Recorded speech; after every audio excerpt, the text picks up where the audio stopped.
suuraa viidiyoolee garagaraa kaameeraa konkolaataa fi mana keessatti kanneen argamaniif suuraawwan nama sodaachisan. Konkolaachisaan halkan karaarra osoo deemaa jiru wanta daandii walakkaa taa'ee jiru tokkotti yoo dhiyaatu sodaachuun duubatti deebi'e. Isinoo yoo argitan maal jettu? Hin deebitu moo adeemsa keessan itti fuftu?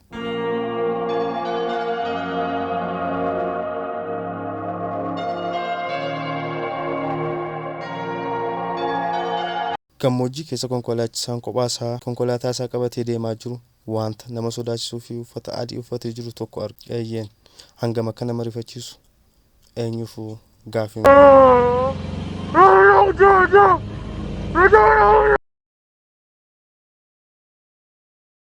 Namichi konkolaataa dura maaskii uffatee darba. Namni konkolaataa keessa jiru sun baay'ee itti kolfee dhiisa.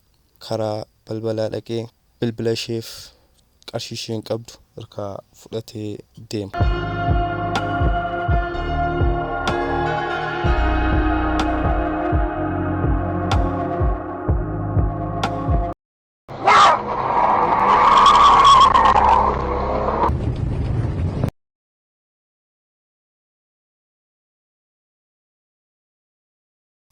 Nama uffata guutuu isaa uffatee karaarra dhaabbachaa jiru arga. Konkolaachisaan kophaasaa oofaa jiru. Kun kaameeraa konkolaataa isaa irratti hidhatee jiruun kanumaan osoo deemaa jiru namoota baay'eetti baqatee seena.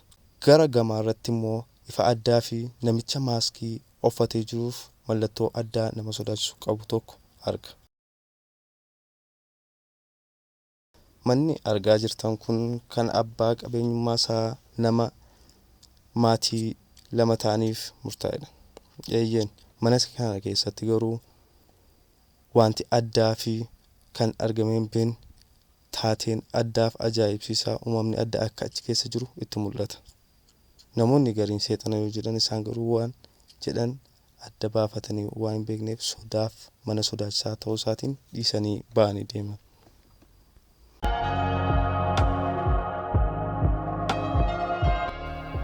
Eeyyeen suuraa kana isin ilaalcha yookaan immoo viidiyoolee argitan kana irratti ilaalcha akkamii akka qabdanuuf nuuf ibsaa.